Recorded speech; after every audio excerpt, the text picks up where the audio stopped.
Hello everyone, आज हम करेंगे माइक्रोस्पोरोजेनेसिस टॉपिक, जो कि है chapter sexual reproduction of flowering plants का। ठीक है, तो स्टार्ट करते हैं। The process of formation of microspore from a pollen mother cell by meiosis is called microsporogenesis. तो ये क्या है प्रोसेस? ये इस प्रोसेस में क्या होता है, माइक्रोस्पोर का फॉर्मेशन होता है from pollen mother cell, meiosis के थ्रू होता है, उसे हम माइक्रोस्पोरोजेनेसिस कहते हैं। ठीक है, अब each cell of sporogenous tissue in a microsporangium act as a potential pollen mother cell, इसको हम पीएमसी कहते हैं, या फिर हम इसको माइक्रोस्पोर मदर सेल भी कह सकते हैं। ठीक है, हर एक सेल, जो स्पोरोजेनस टिश्यू की हर एक सेल है, वो एक्ट करती है पोटेंशियल पोलन मदर सेल की तरह। ठीक है, अब जो पोलर मदर सेल है वो करती है meiotic division to form cluster of four cell, जिसको हम माइक्रोस्पोर टेट्राड भी कहते हैं। ठीक है, अब देखो सबसे पहले क्या हुआ प्रोसेस, हमने पढ़ लिया डेफिनेशन। ठीक है, उसके बाद हम पढ़ेंगे कैसे होता है। तो जो स्पोरोजेनस टिश्यू की सेल्स हैं वो माइक्रोस्पोर मदर सेल या पोटेंशियल पोलर मदर सेल की तरह एक्ट करती है। फिर पोलर मदर सेल जो है वो मियोटिक डिवीजन करते हैं और 4 सेल बनाते हैं। ठीक है, जिनको हम माइक्रोस्पोर टेट्राड भी कहते हैं। अब on maturity the anther dehydrate. ठीक है, जब वो मैच्योर हो जाते हैं तो जो एंथर होता है वो डिहाइड्रेट होता है, मतलब पानी उसमें से निकल जाता है। And the microspore separate from each other to form pollen grain. ठीक है, अब डिहाइड्रेट हो गया, ठीक है, एंथर डिहाइड्रेट हो गया, तो उसमें जो माइक्रोस्पोर्स हैं वो सेपरेट हो जाते हैं, मतलब सेपरेट हो जाते हैं और पोलन ग्रेन बना लेते हैं विथ 2 लेयर्ड वॉल।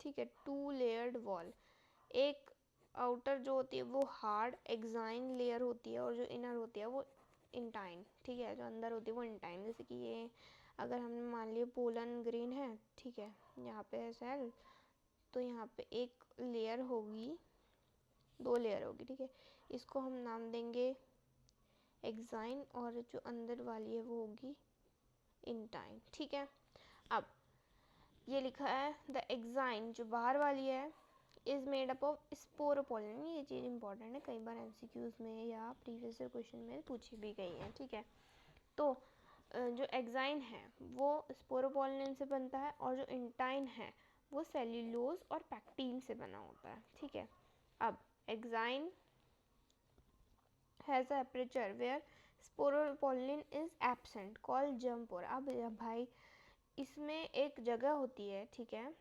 एपर्चर, जहाँ पे जो स्पोरोपोलिन है वो एब्सेंट होता है, उसको हम कहते हैं जर्म पोर। ठीक है, एब्सेंट होता है। अब क्यों होता है मैं बताती हूँ।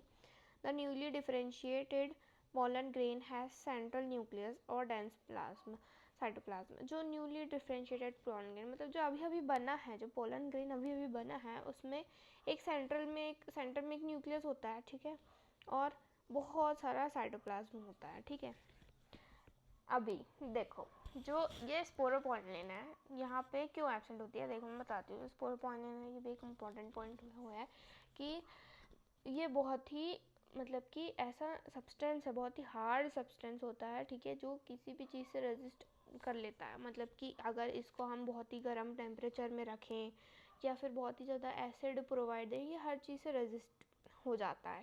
ठीक है, ईजिली डिग्रेड नहीं होता है, और आज तक हमने इससे कठोर या फिर इससे ना डिग्रेड होने वाला सब्सटेंस आज तक हमने नहीं पाया है। ठीक है, तो ये पूरे में रहेगा, और लेकिन हमको पता है ना कि पोलन ग्रेन जाएगा तो पोलन ट्यूब में तो जाना है। अभी जो न्यूक्लियस है यही तो फ्यूज़ करके करेगा ओवम से, है ना, और फर्टिलाइज होगा और वो बनाएगा मतलब कि अपना ज़ाइगोट फॉर्मेशन करेगा। तो इसको निकलने के लिए भी तो कहीं से जगह होना चाहिए, इसलिए इस जगह में जो जंप पोर है वो नहीं होता है, ताकि ये आसानी से यहाँ से बाहर निकल जाए। ठीक है, तो आगे हम पढ़ेंगे the newly differentiated pollen grain has a central nucleus और डेंस साइटोप्लाज्म, ये देख लिए थे। जो प्रोटोप्लास्ट होता है, एक्चुअली में साइटोप्लाज्म को ही हम प्रोटोप्लास्ट भी कहते हैं, तो वो इंक्रीज होता है इन साइज और माइटोटिकली डिवाइड करता है इनटू 2 अनइक्वल सेल। ठीक है, माइटोटिक डिवीजन हमको पता है, अनइक्वल मतलब कि इसमें नंबर ऑफ जो क्रोमोसोम्स वो आधे हो जाते हैं, ठीक है, सॉरी मियोटिक में आधे हो जाते हैं और माइटोटिक में सेम रहते हैं, ठीक है। तो यहाँ पे अनइक्वल सेल डिवीजन देखते हैं हम। जो पहले सेल होती है वो बिगर होती है जिसको वेजिटेटिव सेल कहते हैं, जो कि रिच होती है फूड रिजर्व्स में, ठीक है, फूड रिजर्व्स में बहुत ही रिच होती है। और आगे हम देखते हैं लार्ज इरेगुलर शेप न्यूक्लियस, इसमें जो न्यूक्लियस का शेप है वो भी बहुत इरेगुलर होता है, ठीक है। अब जो सेकंड है वो स्मॉलर है, छोटी है, जिस स्पिंडल शेप है, हम इसको जनरेटिव सेल कहते हैं, जिसमें डेंस साइटोप्लाज्म होता है और एक न्यूक्लियस होता है, ठीक है। इस स्टेज को हम 2 सेल स्टेज कहते हैं।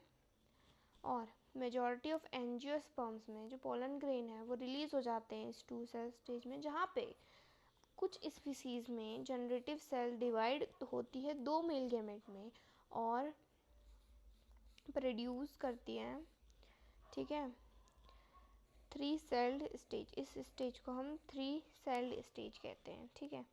मतलब कि देखो बहुत सिंपल है, जो कि न्यूक्लियस था उसने माइटोटिक डिवीजन किया, प्रोटोप्लास्ट ने माइटोटिक डिवीजन किया, 2 सेल में बन गया अनइक्वल सेल में। पहली बिगर सेल जो बड़ी सेल होगी, ठीक है, और दूसरी जो होगी छोटी सेल होगी। तो जो इसको बोलेंगे हम, इसको बोलेंगे वेजिटेटिव सेल और इसको बोलेंगे हम जनरेटिव सेल, ठीक है। तो इस स्टेज को हम 2 सेल स्टेज कहते हैं। जबकि जो कुछ स्पीसीज हैं तो उसमें जो जनरेटिव सेल होता है, मतलब जो छोटा वाला सेल है ना, ये कर देगा 2 में डिवाइड, ठीक है, 2 में डिवाइड करेगा मेल गैमेट बनाएगा, उस स्टेज को हम कह देते हैं 3 सेल स्टेज। तो आप लोग को समझ में आया होगा। और किसी पर्टिकुलर टॉपिक में अगर वीडियो चाहते हैं तो please comment, please please please comment करिए। Thank you.